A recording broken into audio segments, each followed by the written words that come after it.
लोगों को होना चाहिए। मैं माफी चाहूंगी। सबके ऊपर पानी डाल जा रहा है भाई जी। दोस्तों गुड मॉर्निंग, सुप्रभात, जय हिंद, जय भारत, जय उत्तराखंड। तो दोस्तों आज है विधानसभा सत्र का दूसरा दिन। तो दिलीप भाई रेडी हो गए भाई। और यहाँ दोस्तों विधानसभा से दिवाली खाल की दूरी है 5 किलोमीटर। तो जहाँ पर कि विधानसभा के लिए मेन मार्ग है, तो वहाँ पे खतरनाक बैरिकेडिंग करके है।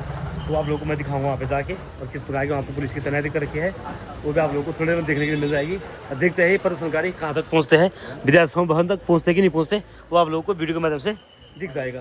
तो फिलहाल मैं वहाँ अपनी शॉप पे, और फिलहाल मैं भी चलने की तैयारी करता हूँ भाई। तो मेरा पावर सब रेडी कर दिया है। कल जो पहले दिन था बजट सत्र का, कल थे प्रदर्शनकारी यूकेडी वाले, और आज है कांग्रेस वाले। देखते हैं कहाँ तक पहुँचते हैं कांग्रेस के जो विपक्षी लोग हैं, और वो आप लोगों को वीडियो के माध्यम से दिख जाएगा। चलो जी, गणेश गोजाल जी भी पहुँच गए हैं, और अब सब लोग यहाँ पे आ गए हैं। तो चल रहे भाई सब साथ में। तो जी फिलहाल 11:30 बज चुकी है, और दिलीप भाई भी आ चुके हैं भाई। दिलीप भाई आज छुट्टी पे है, आज काम की छुट्टी है। आज देखना है भाई धरना प्रदर्शन किस प्रकार का होता है। दिलीप भाई आप देखने जा रहे भाई, तो साथ में होंगे हूँ। दिलीप भाई स्कूटी चलाएंगे, पीछे से हम वीडियो शूट करेंगे। चलो चलो भाई दिलीप भाई, चलो ठीक है, आओ तुम्हें। चलो जी पहुँच गए भाई हम, जहाँ में पहली बैरिकेडिंग है भाई। यहाँ से ऊपर गाड़ी नहीं दे रहे, तो हमारे पास स्कूटी है। दिलीप भाई आप तो कहीं से भी निकाल दोगे, क्यों?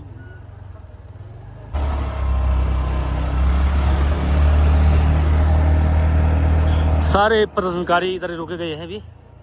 अब जाएंगे सब एक साथ।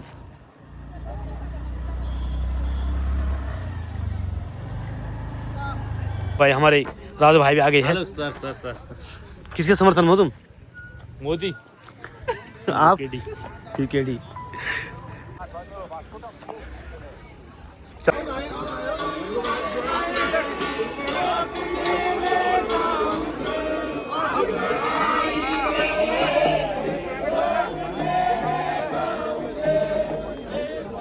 खतरनाक तैनाती भाई पुलिस की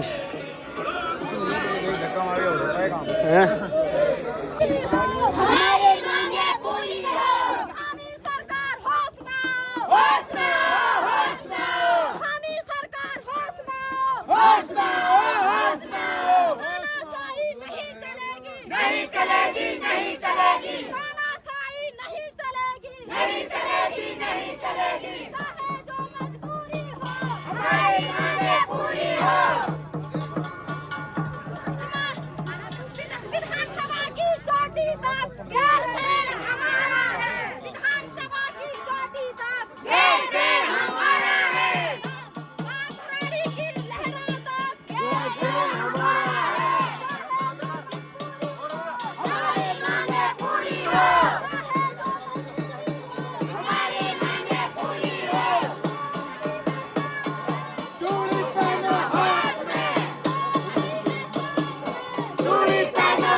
ग्रीष्मकालीन राजधानी गैरसैंण में बजट सत्र के दौरान मुख्यमंत्री पुष्कर सिंह धामी ने बड़ी घोषणा की है। उन्होंने गैरसैंण, उत्तरकाशी और पिथौरागढ़ तीन हिल स्टेशनों को स्मार्ट सिटी के रूप में विकसित करने की बात की है। पहले ही जो बीजेपी सरकार है 4 मार्च 2020 को त्रिवेंद्र सिंह रावत जब तत्कालीन मुख्यमंत्री थे, उन्होंने इस गैरसैंण को ग्रीष्मकालीन राजधानी घोषित किया। लेकिन इस बजट सत्र में मुख्यमंत्री पुष्कर सिंह धामी ने गैरसैंण को स्मार्ट सिटी बनाने की घोषणा की। हमारे साथ नगर पंचायत अध्यक्ष मोहन भंडारी जी, हम उनसे बात करते हैं। मोहन भाई स्वागत है आपका दैनिक उत्तराखंड में। जी बहुत बहुत धन्यवाद मनोज भाई। बजट सत्र के दौरान मुख्यमंत्री धामी ने घोषणा की है कि इसको स्मार्ट सिटी के रूप में विकसित किया जाएगा गैरसैंण को। किस तरीके से आप देख रहे हैं? जी पहले तो हम एक स्मार्ट सिटी का जो नाम लिया उसके लिए स्वागत भी करते हैं उनका। लेकिन मैं ये भी कहूँगा कि उत्तराखंड जो गैरसैंण जो भी उत्तराखंड की ग्रीष्मकालीन राजधानी है, यहाँ पर पहले तो 25,000 करोड़ रुपए की घोषणा हुई। वो पैसा धरातल पे आज तक कहाँ है कोई पता नहीं है उसका। यहाँ पर कमिश्नरी की घोषणा हुई, यहाँ पर अब आप स्मार्ट सिटी की घोषणा करते हैं। 2020 में उन्होंने 27 करोड़ की पार्किंग घोषणा की। वो सब चीज़ें धरातल पे है कहाँ? तो स्मार्ट सिटी मुझे लगता है एक जुमला है। क्या स्मार्ट सिटी क्या होता है? 3 नगर निकायों का उत्तराखंड में कह रहे हैं स्मार्ट सिटी। क्या उत्तराखंड में हर नगर को, हर गांव को स्मार्ट होने की आवश्यकता नहीं है? क्या केवल 3 ही नगरों को स्मार्ट होने की आवश्यकता है? तो स्मार्ट सिटी पहले तो सरकार अपना जो उसको लेकर एक लंबा चौड़ा प्रक्रिया है उसको क्लियर करें कि सरकार क्या करना चाहती है। क्या केवल बजट बढ़ाना ही स्मार्ट सिटी है? कैसे आप स्मार्ट बनाएंगे? तो कहीं ना कहीं मुझे ये लगता है कि स्मार्ट बनाने का जो उनका एक नया जुमला है ये धरातल पर कहीं भी नजर नहीं आएगा। जिस प्रकार से पहले 25,000 करोड़ कमिश्नरी की घोषणा, यहाँ पर पार्किंग हो या ग्रीष्मकालीन राजधानी, यहाँ पर अधिकारी तक नहीं है। तो इस प्रकार की बड़ी बड़ी घोषणाएं गैरसैंण में हर साल होती हैं, लेकिन धरातल पर कुछ भी नहीं है। और हम देखना चाहेंगे कि किस प्रकार से अब गैरसैंण को स्मार्ट सिटी के रूप में डेवलप करते हैं और क्या गैरसैंण के अन्य इलाके, चाहे उन्होंने इससे पहले आदर्श ग्राम को भी, सारकोट को भी गोद लिया था, या अन्य हमारे ग्रामीण इलाके हैं, क्या उनका क्या होगा, या किस प्रकार से सरकार की नीति है ये सरकार स्पष्ट करे। सारकोट को देख नहीं रहे आप कितना सुंदर स्मार्ट गांव उन्होंने बनाया, उसके बाद अब गैरसैंण को बनाने जा रहे हैं। जी बिल्कुल, वो वही मैंने कहा कि आप स्मार्ट सिटी का मतलब क्या, आप केवल ऊंचाई से स्मार्ट सिटी लेते हैं।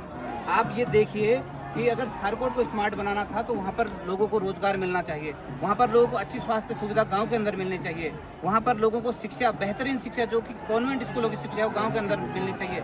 जब हम ऐसा परिवेश किसी गांव में तैयार करेंगे तब वो गांव हम बोलेंगे कि ये आदर्श गांव है।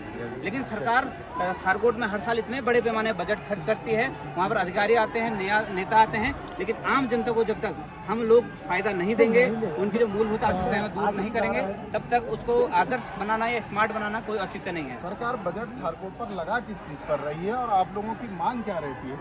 देखिए, गैरसैंण की लगातार ये मांग रही है। पहले तो यहाँ पर लोग चाहते हैं कि इसको स्थायी राजधानी घोषित करें, ये ड्रामा खत्म हो जाए हर बार का कि इसे स्थायी राजधानी घोषित किए। दूसरा ये है कि यहाँ पे स्वास्थ्य सुविधाएं और शिक्षा की बहुत ज़्यादा समस्या है। लगातार लोग हॉस्पिटल आते हैं, उनकी डेथ होती है, लोग लगातार मांग कर रहे हैं कि यहाँ पे हॉस्पिटल का सुधारीकरण हो, सर्जन आए, अल्ट्रासाउंड चले, लेकिन सरकार उन कामों की ओर ध्यान नहीं दे रही है। और जो चीज़ हम मांग नहीं रहे हैं, सरकार वो चीज़ें हमारे ऊपर थोप रही है। तो आज भी मैं सरकार से ही कहूँगा कि आप अच्छी स्वास्थ्य सुविधाएं दीजिए, अच्छा शिक्षण माहौल यहाँ गैरसैंण में बनाइए और इसको जाम फ्री बनाइए। कम से कम गैरसैंण में आज अगर इतना प्रशासन अमला आ रहा है तो गैरसैंण, महलचोरी, आदि बद्री जो छोटे टाउन हैं यहाँ पर जाम बहुत अधिक लग रहा है। इससे स्थानीय लोगों को भी दिक्कत हो रही है, प्रशासन के लोगों को भी दिक्कत हो रही है, और जो कर्मचारी यहाँ पर रहने आ रहे हैं उन्हें भी समस्या हो रही है। जब से ग्रीष्मकालीन राजधानी बनी है, कुछ फर्क पड़ा इस गैरसैंण पर? पलायन रुका या कुछ सुधार हुआ इस गैरसैंण में? देखिए, अभी तक ग्रीष्मकालीन राजधानी के नाम पर यहाँ पर जो 8,000 करोड़ की बिल्डिंग बनी है वो दिखती है, जिसमें भी अधिकारी के रूप में अधिकारी वहाँ पर मौजूद नहीं रहते हैं। एक एसडीएम के लिए हमें सड़क पर संघर्ष करना पड़ता है। तो मुझे लगता है ग्राउंड में कुछ नहीं है, केवल बिल्डिंगें बन जाने से कोई इलाका समृद्ध नहीं हो जाता है, वो राजधानी नहीं होती। जब तक हम उन बिल्डिंगों में लोग नहीं बसाएंगे, वहाँ का अच्छा वातावरण नहीं बनाएंगे, तब तक मुझे लगता है ये सफल होने वाला नहीं। कल सतपाल महाराज का भी एक बयान आया है, उन्होंने कहा है कि कॉर्पोरेट तरीके से इस बिल्डिंग को काम में लाना चाहिए और वेडिंग डेस्टिनेशन के रूप में भी वो बात करेंगे सरकार से। किस तरीके से उनको बयान को देखें? मैं सतपाल महाराज जी से बोलूँगा कि उन्होंने यहाँ पे ज़मीन खरीदी है, अपनी ज़मीन में आप वेडिंग डेस्टिनेशन बनाइए। ये उत्तराखंड के जो हमारे शहीद हैं उनके प्राणों की आहुति के बाद ये राज्य बना, और इस ग्रीष्मकालीन राजधानी जिसको हम स्थायी राजधानी बनाने की मांग कर रहे हैं वो बना है, भवन बना है। हमारे जो आत्मा की आवाज़ें हैं उनके साथ खेलना करें। ये राजधानी है, ये स्थायी राजधानी बन के रहेगी। यहाँ पर कोई वेडिंग डेस्टिनेशन नहीं बनेगा, हम उसका विरोध करेंगे। ये भवन जिस चीज़ के लिए है, उत्तराखंड के लोगों के रक्षा, उनके भविष्य के लिए, उनकी आवश्यकताओं के लिए यहाँ से नियम कानून बनाए जाने हैं, उसी काम वो आए, किसी अन्य काम हम लोग इसको नहीं एक्सेप्ट करेंगे। Thank you. दैनिक वितरण से बात करेंगे। बहुत बहुत धन्यवाद आपका। मोहन भंडारी है, नगर पंचायत। चलो जी, यहाँ पे पहले बार्गेनिंग की गई थी और ये यहाँ से लोग ऊपर चले गए भाई, ये तोड़ दी गई है।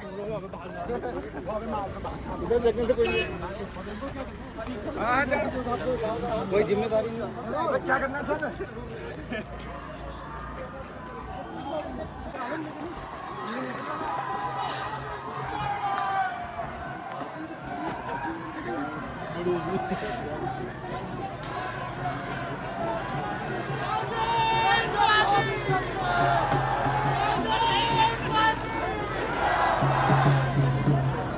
बहुत जबरदस्त।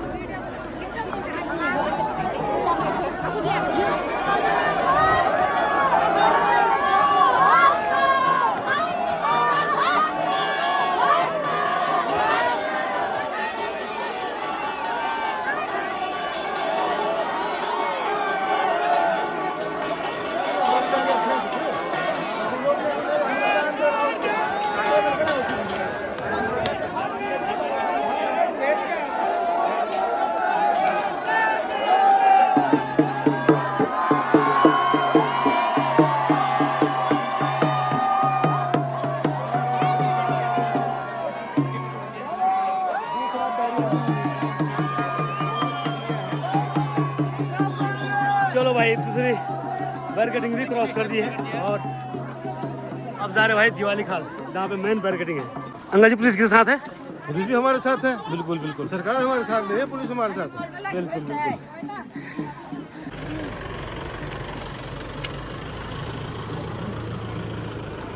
पुणे जी आप कहाँ से आ रहे? हम चाहते हैं, हम आपके ब्लॉग देखते हैं।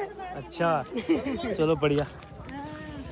तभी तो हम बोला हमारी भी बनाओ करके। बिल्कुल बिल्कुल। जय भारत, जय उत्तराखंड।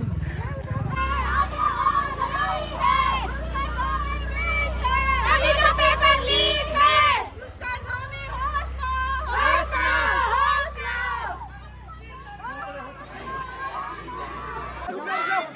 चलो जी हम पूछने वाले हैं दिवाली खाल।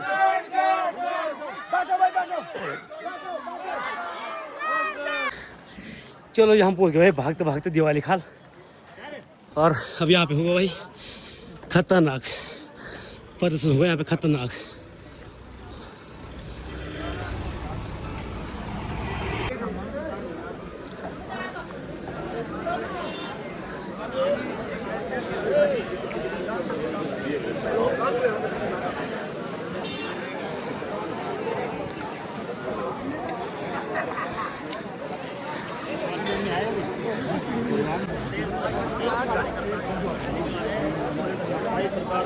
सरकार को जिस सरकार ने पूरे प्रदेश में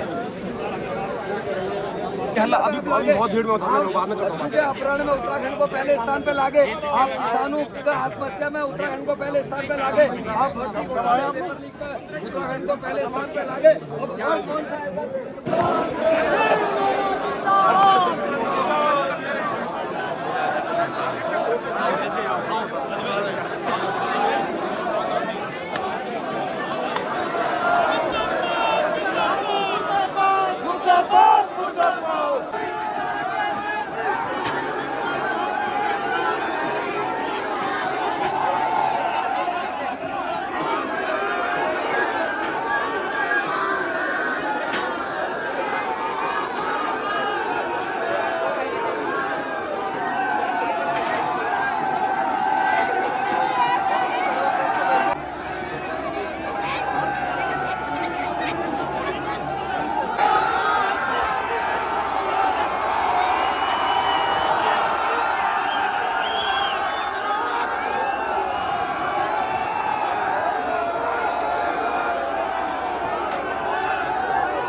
फोकस मारो वहाँ पे गणेश गोजा हर सिंह रावत सब इधर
क्यों नहीं गए वहाँ?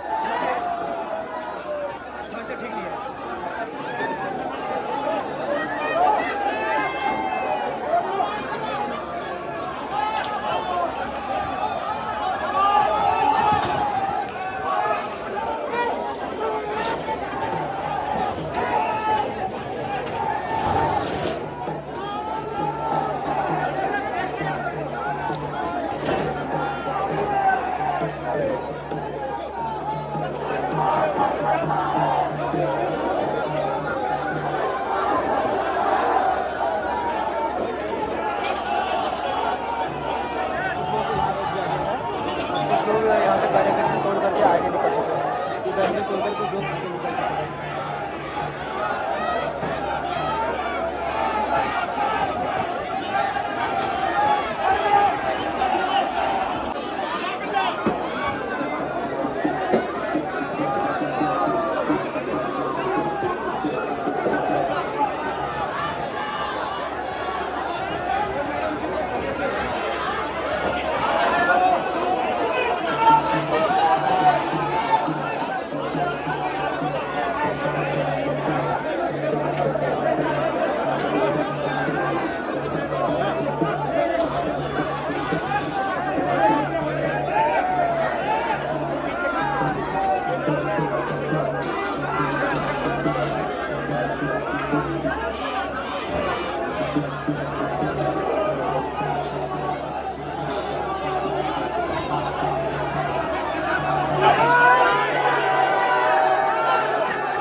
रुक थोड़ा जा बेगो में आई बेगो थोड़ा रुक जा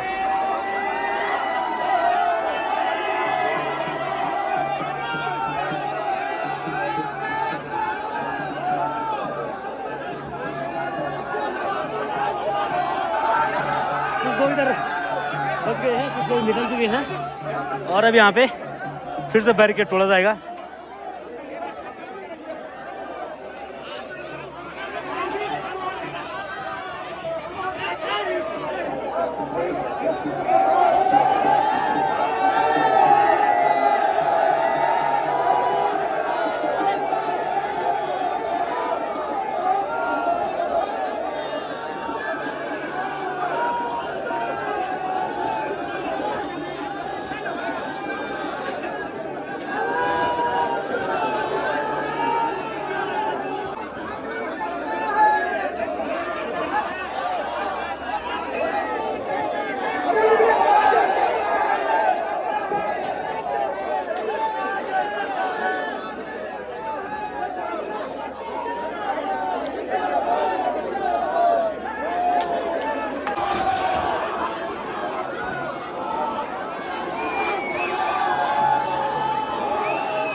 तो जी सब धीरे धीरे बैरिकेड को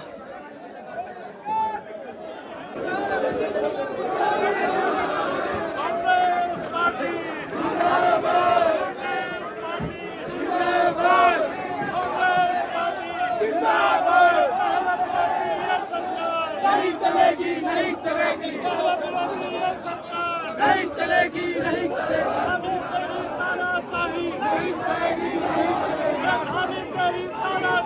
नहीं चलेगी, नहीं चलेगी।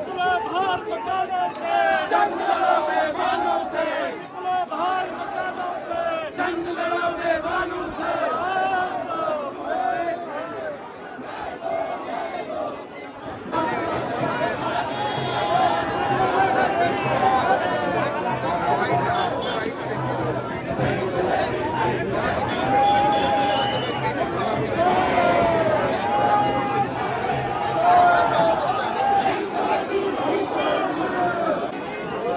ये सरकार नहीं चलेगी, नहीं चलेगी। चोरों चक्कों की सरकार नहीं चलेगी, नहीं चलेगी। धन माफिया की सरकार नहीं चलेगी, नहीं चलेगी। धन माफियाओं की सरकार नहीं चलेगी, नहीं चलेगी। चोरों चक्कों की सरकार नहीं चलेगी, नहीं चलेगी। बलात्कारियों की ये सरकार नहीं चलेगी, नहीं चलेगी। बलात्कारियों की ये सरकार नहीं चलेगी, नहीं चलेगी। और जब जब धामी डरता है पुलिस को आगे करता है, जब जब धामी डरता है पुलिस को आगे करता है। अंकिता हम शर्मिंदा है,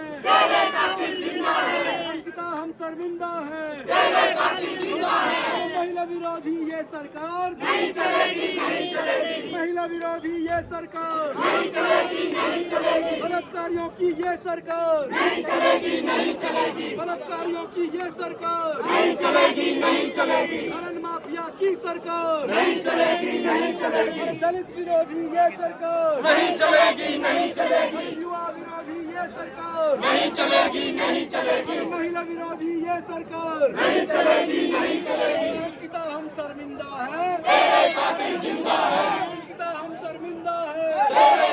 इसीलिए आज अपने क्षेत्र के विकास के लिए, अपने क्षेत्र की आवाज को बुलंद करने के लिए यहाँ आई हुई हूँ। और हम निरंतर कांग्रेस के जन अपनी लड़ाई लड़ते रहेंगे और हमेशा इस भ्रष्ट सरकार को जिताने का काम करेंगे। धन्यवाद। भाई जो आपने पूछा ना, इनका प्रश्न का उत्तर बहुत सेंसिटिव प्रश्न है। तो अब आप मुझे बताइए कि नंगा नहाएगा क्या और निचोड़ेगा क्या? वही रेडियोलॉजिस्ट सब जगह घूमना सुनो महिला 6200 मौतें। ढंग से की बात कर रहे थे ना, मरीज कहाँ मिल रहा है? 6084 मौतें। डॉक्टर सुशीला तिवारी कुमाऊं का एकमात्र सबसे बड़ा हॉस्पिटल, 6084 मौतें हुई वहाँ। इसका जिम्मेदार कौन है? आप बताओ ना। आप कहते हैं ढूंढने से नहीं मिल रहा हमें। अब हम आप बताओ, अब बताओ आप। आप दोरहाट ब्लॉक आइए, आपका स्वागत है। मेरे कार्यालय में आइए और मैं दिखाती हूँ आपको कि जमीनी हकीकत क्या है। आंकड़ों के साथ समझ रहे हैं, तो संवेदनशील आप लोगों को होना चाहिए। मैं माफी चाहूंगी, मैं माफी चाहूंगी मेरे शब्दों के लिए। हमारे अंदर बहुत कटुता है, पर हम स्पष्टवादी और सत्य बोलने वाले लोग हैं। हमेशा अपने लोगों के लिए लड़ते रहेंगे और हमेशा की तरह अपनी लड़ाई का आह्वान करते रहेंगे। कांग्रेस पार्टी। हमारी सिर्फ एक मांग है, सारे जितने भी प्राथमिक स्वास्थ्य केंद्र और सामुदायिक स्वास्थ्य केंद्र, सही एक बार बात तो करने दीजिए। उन स्वास्थ्य केंद्रों में जैसे हमारे धन सिंह रावत जी कह रहे हैं कि हमने सारी सुविधाएं स्पेशलिस्ट डॉक्टर दे दिया। हमारी मांग है कि राइट टू हेल्थ होना चाहिए, जो कि इमरजेंसी में प्राइवेट हॉस्पिटल में भी हमारा इलाज तुरंत हो जाए बिगड़ सकते हैं उसमें। ठीक है। कांग्रेस का सबसे पुराना नेता, कांग्रेस का उत्तराखंड का शेर हरीश रावत जी पहुंच गए भाई।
दिखा दे मेरे को तीन आए बड़े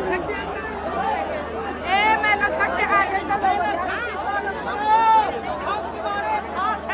चलो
धक्का मुक्की स्टार्ट हो गई भाई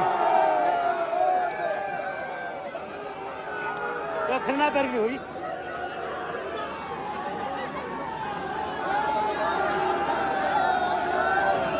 हो जाए खतरनाक है तंग हो जाए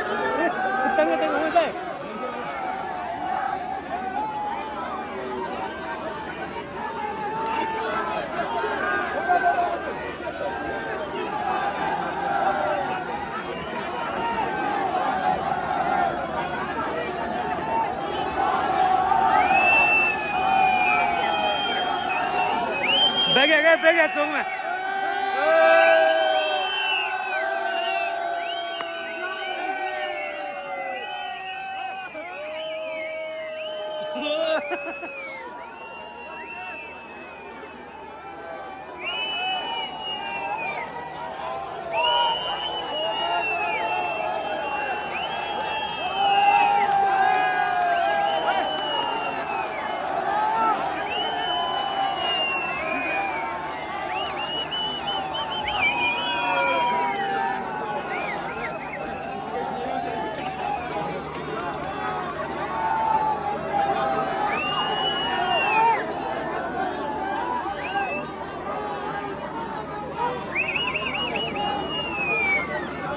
फिर भेजो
के बाद में लिखा तुम्हारे कोचिंग हुआ और आज ही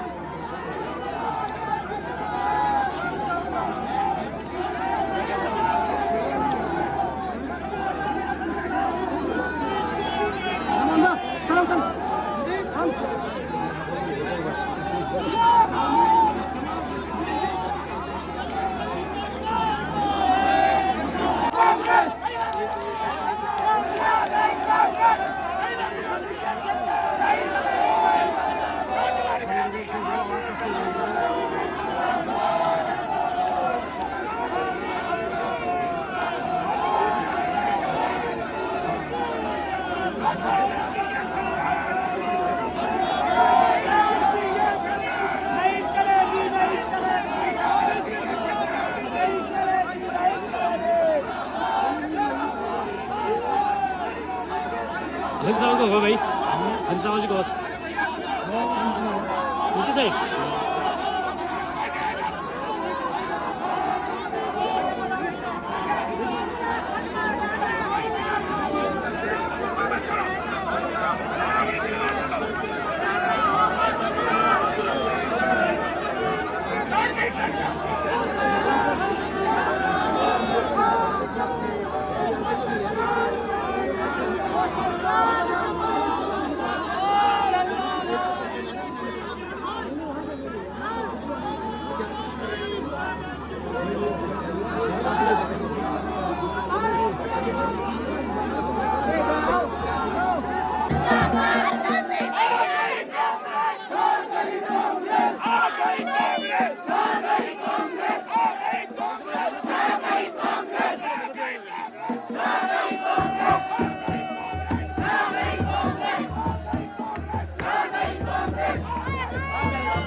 रुका चलता मजा नहीं।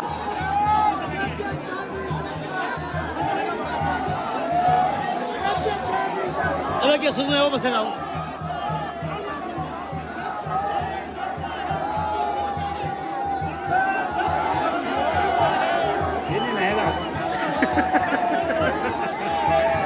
तो फिर भाई भी किसका नंबर है नहाने का? जो अभी कंधे में क्या है उनका नंबर है भाई नहाने का।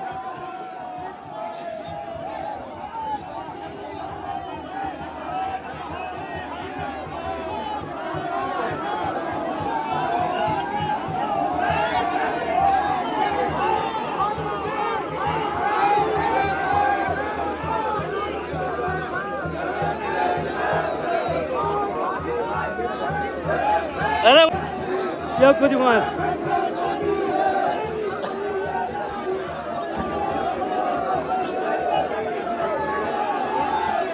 यार खाने से लग रहा है जैसे कि मेला हो रहा होगा भाई। हाँ भाई मेरा भाई लग रहा है कि मेला हो रहा होगा।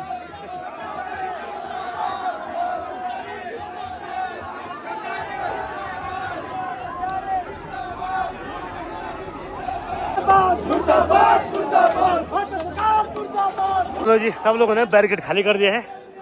अब मेन रोड पे आ गए भाई सब लोग। अब मुझे ऐसा लग रहा है कि आज का जो धरना प्रदर्शन है वो यहीं पे खत्म हो गया भाई, है ना भाई, यहीं पे समाप्त हो गया है क्योंकि नेता की गाड़ी जाने लग गई है।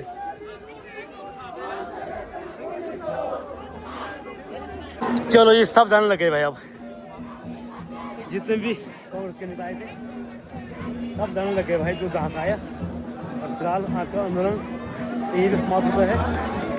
ये देख सकते भाई आप लोग।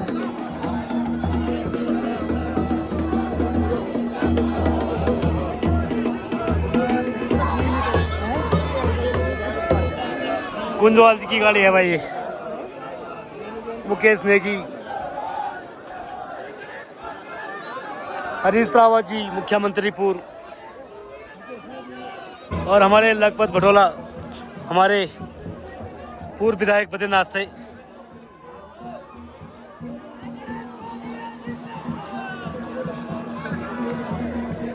सारे नेता जाने लगे भाई। अब कल से विधानसभा सत्र शांतिपूर्वक चलेगा भाई। क्यों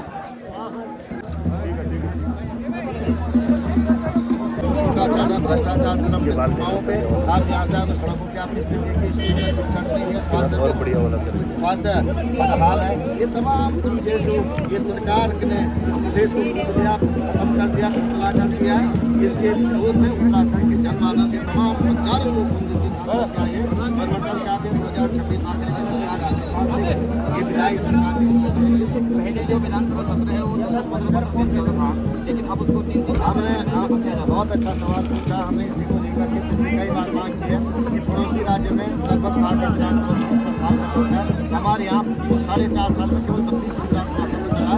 हमने कल भी वही मांग रही थी, लेकिन सरकार छूट क्योंकि सरकार को सदन में जवाब देना पड़ता। जनपद लेके हमारा विधायक हमारे विधानसभा में जाएगा, हमारी समस्याएं उठाएगा। लेकिन ये सरकार जनता की आवाज़ दबाना चाहती है, अकाउंटेबिलिटी से बच रही है। जामिन का जो सम्मान का जो मुख्यमंत्री का सरकारी बात उनके पास है, लेकिन किसी के जवाब नहीं आता। अकाउंटेबिलिटी सरकार की कुछ नहीं है, अपनी जवाबदेही से बच रही है। जवाबदेही से बचता भ्रष्टाचार में अधिकारी करो जिसकी जो साफ नियम नहीं है।